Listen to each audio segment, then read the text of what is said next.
Hi there, my name is David B. Donnelly, and this week my second poetry collection, Back From Away, turned the ripe date of 2. So a huge thank you to Turas Press for publication, and today I thought I would take you through some of the poems from the collection. It's called Back From Away because I was away for 25 years, and when I came back I ended up in this very cottage in Lusk, in Fingal, on the northern edge of Dublin.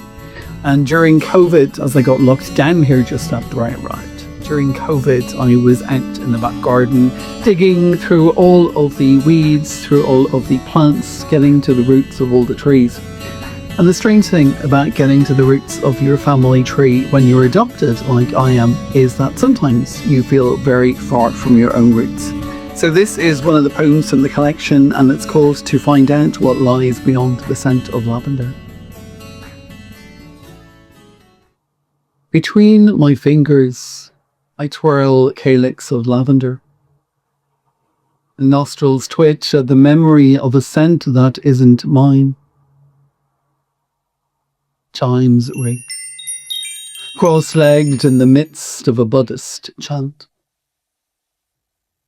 In a white room bearing no evidence of a door or the need for any exit. I was not born to the elixir of any lavender. I was the water to its oil, running early over its ease. Shown the door before I was able to identify the concept of all a room could hold. This isn't me. This scent now staining the epidermis. Tracing oils over prints, telling of individuality while I struggle to connect muscle, memory, and even attachment. Between fingers, my body tells me are mine. In a garden, I've trimmed back into a shape resembling familiarity without the root of any original hold. I twirl the calyx of lavender, and scent explodes against a skin I'm still trying to get beneath. One of the things that I found out when I came back during COVID, during all those months being locked down, was that there was an article in a newspaper that suddenly documented or shed a little light on the early days of my existence. I was born in a home called Temple Hill in 1975 in Blackrock, and this poem is called The Tabloid Tells of Thoughts from Temple Hill. I read in the paper this morning that we were hugged. That sometimes a nun cried when fledgling flew from fold. Sister sobbing for a child she'd never call her own. But we were just toys. Far from the playground, temporary things waiting to be wanted.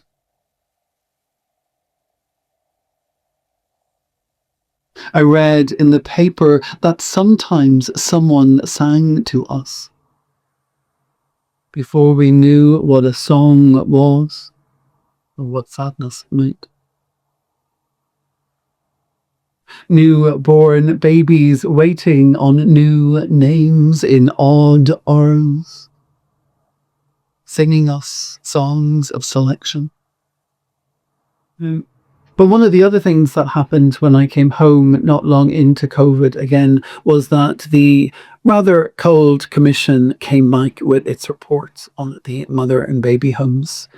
And all these voices during the months prior we had heard pour from the radio on a daily basis, on the television over the years. And suddenly the report came out with very few of their stories included. So this is called This Is All Our Pain. This is all our pain, though it is not all our fault. Afternoons, wondering how they didn't hear the voices falling from the telly or the newspaper or the radio here with Joe, Their torment has been told and talked of time after time before the state of this church and this state. Afternoons, back from away, watching the same shadows of all that has not yet settled, shivering in front of the reports of a cold commission that has not been written to comfort. Hallelujah is not a welcome to all. Hell is here, at home, has housed all those hope could not harbour, family could not shelter, men could not muster up the courage to marry, religion could only ruin, the state could only... Insert your own words here. Afternoon. In the new kitchen of the old house where my shadow has not yet settled on the sill. Listening to voices falling from radio onto counter and counting the two of us, child grown, well given up then found, and the mother once lost to the right to raise, now revived.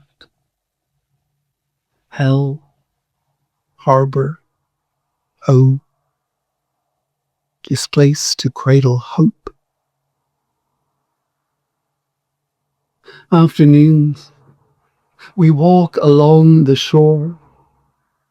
I remove my shoes, wade out into the water where it is freezing but numbing too, and there are days after hearing the fallen still falling, when the only thing you want to do is to feel numb. So the collection is divided into away and back. It opens with the away section. So as I said at the beginning, I was away for 25 years and I lived in Paris, London and Amsterdam, making homes in all these different places. So coming back then after 25 years, you began to question, or I began to question, what exactly that word home meant when it had existed in so many other countries. There are also snapshots of travels along the way. This is called Better Than Nothing. We ate horse once. At a corner table in a candlelit basement at Yuri's. Everything difficult to distinguish. A trend-filled restaurant where I'd blagged us a table with what you called my Irish charms. Earlier, we'd skimmed across the water on a ferry where the wind blew everything but the essential off us. As if Helsinki were the surgeon and we the patients, coming late to the theatre of life and learning what it takes to eat a horse. But nothing is ever as it appears, not under flame or over wave. I sit now at another table, light another candle, catch an old glimpse in the flickering shadow of who we were, what we wanted, and all that the wind swept off our shoulders. We ate horse once, in a dimly lit basement, all fantastic flesh without a single trace of fat, while making lists of all the things we would do together. Some things are now indigestible, like those lists we left in basements. So this next poem is a little snapshot of many places that I lived, and it's called Things That Stick and All the Rest. Age 10, Dublin. Residue of hairspray on a Sunday morning at the back of the throat, as if we'd all swallowed your rollers for breakfast. Before that, tougher choke in the church later. That dry white wafer pasted onto palate as if it were trying to figure out how to be blood, body, anything that might bind.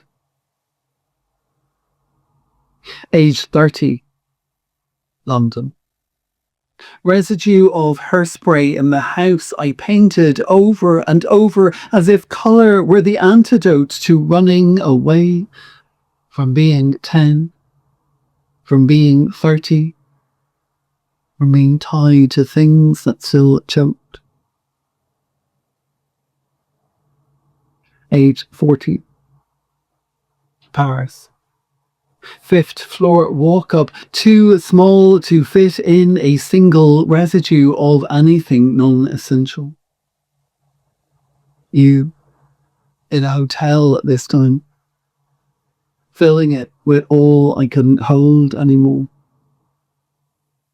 And me, baking bread and sharing it in parks where bodies were burning in Paris, choking, wondering how to tie knots again. Having cleansed the palette of wafers that dissolved like blind belief. And so it feels fitting to end with the first poem in the collection, which is set actually in this room.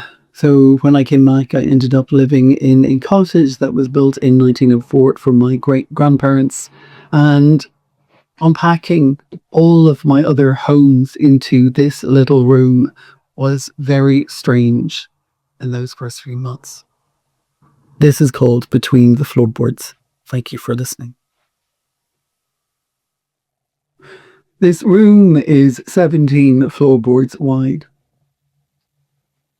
I know this because last year, when I thought 3 months too narrow to condense the memory of all my movement into such a small space, I painted over all the footprints twisted across its knots. Now, 15 months later, I've broken the floorboards into separate cities and tiptoe along their streets in different socks, trying to remember all the things I touched in the places these floorboards will never take me back to. Over time, their luster falls towards matte while my own skin grows paler than ever before, here at the fingal end of floorboard number 14, in blue socks and family shadows on the far side of the water. 10 years ago, in Amsterdam, on the Lijnbaansgracht, tied to a canal wall, I lived on a boat 24 floorboards wide, but for its bed in the bow, only 2 boards deep. A whole year. Tied to things like time, tide, tradition, and a boat that couldn't sail.